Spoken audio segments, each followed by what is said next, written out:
في 6 حالات تفقدك حضانة طفلك.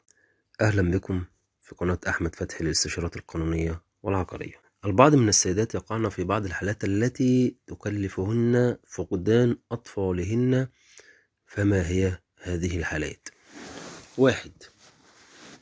اتهام الحاضنة بحكم قضائي نهائي في قضية تمس الشرف. أي حكم يتحكم عليها بقضية تمس الشرف يبقى كده تسقط عنها الحضانة. 2. زواج الأم برجل حتى وإن لم يدخل بها، حتى يعني لو كتب الكتاب. 3. امتناع الحاضنة عن تنفيذ حكم رؤية الصغير 3 مرات متتالية.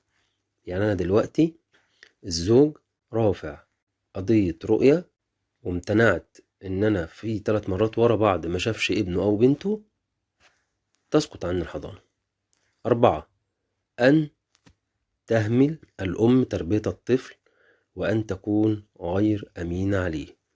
لو أهملت في التربية تسقط برضو الحضانة، لأن إهمال التربية دوت ممكن يتسبب في أضرار. الطفل يمرض، يجراله حاجة، فطبعا دي من ضمن الحاجات اللي تسقط الحضانة. رقم 5. أن تكون مريضة بمرض عضوي أو نفسي يمنعها من تربية الطفل. رقم 6. بلوغ الطفل السن القانونية وهي 15 سنة، وهنا يخير أمام القاضي بين الأم والأب. شكرا لاستماعكم.